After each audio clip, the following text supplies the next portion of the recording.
Next topic है class C power amplifier.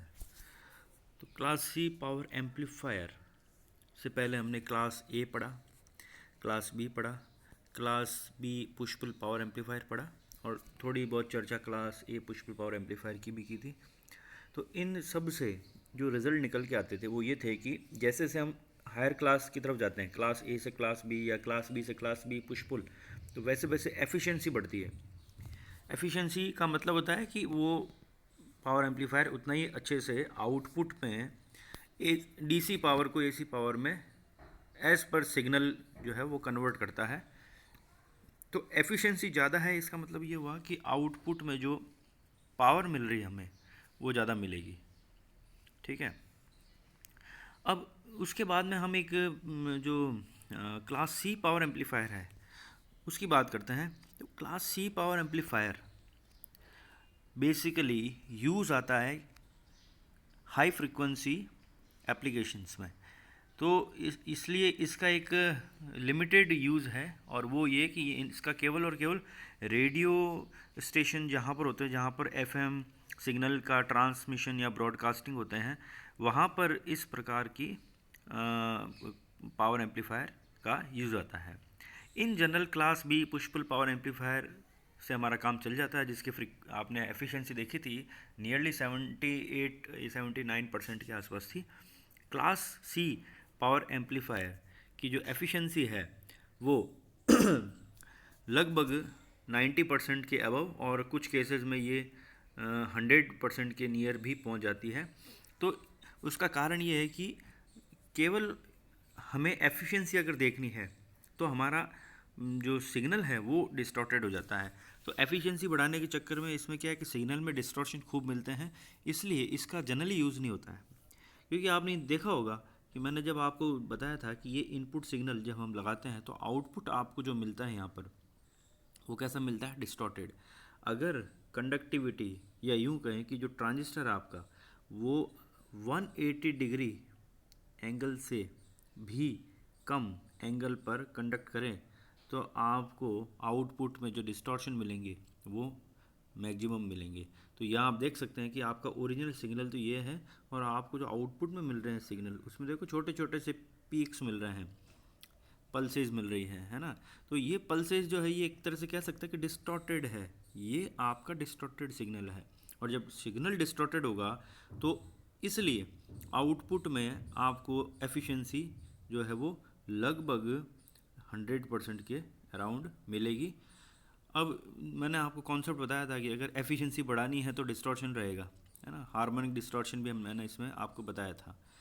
तो इस सर्किट का जो मेन यूज़ है वो ये है कि आपको जहाँ कहीं भी हाई फ्रिक्वेंसी के सिग्नल को ट्रांसमिट करना है वहाँ उसकी पावर बढ़ाने के लिए हम क्लास सी पावर एम्पलीफायर का यूज़ लेते हैं और इसका कोई विशेष यूज़ नहीं है।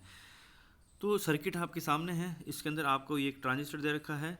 इस ट्रांजिस्टर को हमने कोई किसी प्रकार की वैसे बाइसिंग इसमें हम नहीं करते हैं, सिंपल सा हमने बस एक बैटरी लगा रखी है और एक जो रेजिस्टेंस है आपका जो कि बेस और इमीटर के बीच में जुड़ा हुआ है ग्राउंड के रिस्पेक्ट में, वो लगा रखा है। और एक टैंक सर्किट यहाँ लगा रखा है, ये जो आपको दिख रहा है यहाँ पर ये है आपका टैंक सर्किट।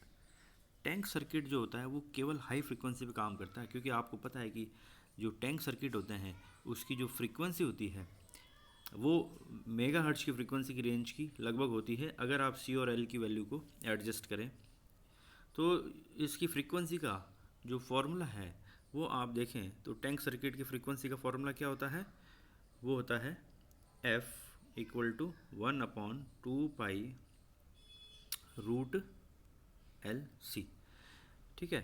तो ये जो L है और ये जो C है इनकी वैल्यू को आप सेलेक्ट कीजिए इस तरह से कि जो फ्रीक्वेंसी है वो मेगा हर्ट्ज की रेंज में आ जाए। हाई फ्रीक्वेंसी पे तभी काम कर पाएगा जब आप इसके कंपोनेंट जिसको कि टैंक सर्किट में हमने लगा रखे हैं L और C उसकी वैल्यू इस तरह से सेट करें। फॉर सपोज मैं C की वैल्यू लेता हूँ 1 माइक्रोफेरेड ये, और L की वैल्यू ले लेता हूँ 1 मिली हेनरी। अब आप इसको सॉल्व करेंगे तो 10⁻⁹ तो ये हो गया। जब ये 10⁻⁹ जो ऊपर जाएगा और रूट से बाहर निकलेगा तो ये 10 टू द पावर, थोड़ी देर के लिए मान लीजिए कि मैं 10 टू द पावर -10 ले रहा हूँ, तो ये रूट से बाहर आएगा तो 10 टू द पावर -5 होगा, ऊपर जाएगा तो 10 टू द पावर +5 होगा। तो ये लगभग मेगा हर्ट्ज की फ्रीक्वेंसी का आ गया, यानी कि 0.1 मेगा हर्ट्ज। आप चाहो तो यहाँ 0.1 माइक्रोफेरेड और यहाँ पर 0.1 मिली हेनरी लें सपोज, तो ये और वैल्यू जो है मेगा हर्ट्ज में बढ़ जाती है। तो ये डिपेंड करता है कि हमें कितनी फ्रीक्वेंसी का सिग्नल ट्रांसमिट करना है, उस पर्पस में हमारा ये टैंक सर्किट जो है डिज़ाइन करना पड़ेगा। तो इसके अंदर एक और जो इम्पोर्टेंट कॉन्सेप्ट है वो ये कि मुझे इसके अंदर जो क्यू पॉइंट है वो कहाँ सेट करना है। तो देखते हैं कि ये आपका हो गया आईसी कलेक्टर करंट, और ये हो गया आपका कलेक्टर टू एमीटर वोल्टेज।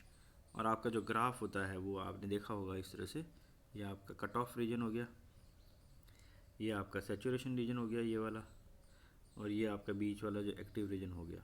ठीक है, अब इस एक्टिव रीजन में हम एक लोड लाइन ड्रॉ करते हैं ये। तो ये लोड लाइन यहाँ मिल रही है इस पॉइंट पर और इस पॉइंट पर।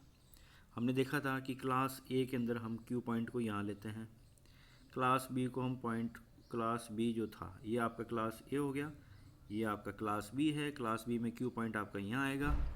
क्लास सी के अंदर ये क्यू पॉइंट यहाँ या इवन इससे नीचे भी हम ले सकते हैं।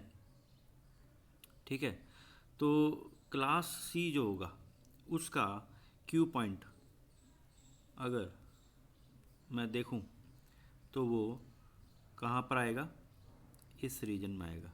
ठीक है, तो इस रीजन में आएगा तो क्यू पॉइंट जब तक इस रीजन को क्रॉस नहीं करेगा, मान लीजिए सिग्नल हमारा क्यू पॉइंट यहाँ पर है और मैं सिग्नल लगा रहा हूँ इस जगह पर, और सिग्नल हमारा है यहाँ तक, थोड़ा और ऊपर ले लेता हूँ मैं, सब कुछ यहाँ तक जा रहा है। ठीक है, तो पॉजिटिव पीक जब यहाँ से यहाँ तक पहुँचेगी, देखो जब तक ये वाला जो रीजन आएगा यहाँ से यहाँ तक का पीक पहुँची, पीक पहुँच के जब यहाँ तक पहुँचेगी तब क्यू पॉइंट जो है वो कट ऑफ रीजन को क्रॉस करके एक्टिव रीजन में आएगा। तो इतने इतने सिग्नल के लिए, यानी ये जो मैं जिसको शेडेड कर रहा हूँ, सिर्फ इतने इतने रीजन के लिए आपको आउटपुट में पीक्स मिलेंगे, है ना। नेगेटिव तो पूरा ही गायब हो जाएगा। फिर अगला जब पॉजिटिव पीक आएगा तो फिर से आपको एक ये छोटा सा पोर्शन मिलेगा।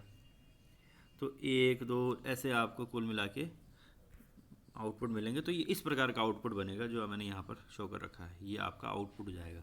इनपुट ये है, आउटपुट ये है। तो ये है आपका क्लास सी पावर एम्पलीफायर, जिससे कि हमें आउटपुट इस प्रकार से मिलता है। इसलिए इसकी एफिशिएंसी जो होती है वो आपको 90% से ज़्यादा, और कुछ केसेस में ये 100% के करीब भी आपको मिलती है। तो ये जैसे मैंने इसको अभी समझा ही दिया कि कंडक्शन एंगल जो है हमारा वो जो है लेस देन, ये जैसे कट ऑफ रीजन से थोड़ा, वैसे मैंने इसको आपको डिटेल में समझा दिया है, आप चाहो तो अभी जो मैंने समझाया वहाँ से देख सकते हैं। अब इसके जो फीचर्स है वो देखिए, जो क्यू पॉइंट है वो कट ऑफ से बहुत नीचे होता है, ये समझ में आ गया आपको, और ये हाई फ्रिक्वेंसी पे काम करता है। कंडक्शन एंगल इसका जो होता है वो 120 डिग्री से कम होता है, एफिशिएंसी 90% से ज़्यादा होती है। अब क्योंकि इसमें एक इम्पॉर्टेंट चीज़ आ रही है, बैंडविड्थ का कॉन्सेप्ट। तो जो बैंडविड्थ है इसकी वो होती है लो बैंडविड्थ। लो बैंडविड्थ क्या होती है, हर एक स्टेशन को, ये जो रेडियो स्टेशन या फ्रीक्वेंसी में ड्रॉ कर रहा हूँ, और यहाँ मैं कोई सिग्नल की स्ट्रेंथ या गेन ड्रॉ कर रहा हूँ। ठीक है, तो हर एक स्टेशन को एक पर्टिकुलर फ्रीक्वेंसी का एक रेंज दे रखी होती है कि आपको इस फ्रीक्वेंसी का सिग्नल ही ट्रांसमिट करना है। फॉर सपोज 102.1 FM जो आप सुनते हैं, 102.1 FM का मतलब 102.1 मेगाहर्ट्ज। तो 102.1 मेगाहर्ट्ज की फ्रीक्वेंसी का सिग्नल ये अपने यहाँ से ट्रांसमिट करते हैं। तो इनको जो बैंडविड्थ दे रखी है वो 102.1 मेगाहर्ट्ज की बैंडविड्थ दे रखी है, यानी कि इनकी जो एक लो फ्रीक्वेंसी और जो हाई फ्रीक्वेंसी है उनके बीच का अंतर इतना रहना चाहिए। तो इनको एक स्पेक्ट्रम दे रखा है कि आपको इतने स्पेक्ट्रम में ये सिग्नल ट्रांसमिट करना है। तो ये लो बैंडविड्थ इसके अंदर आपको मिले, क्योंकि फ्रीक्वेंसी बहुत हाई है इसलिए बैंडविड्थ जो है वो लो होती है। ठीक है।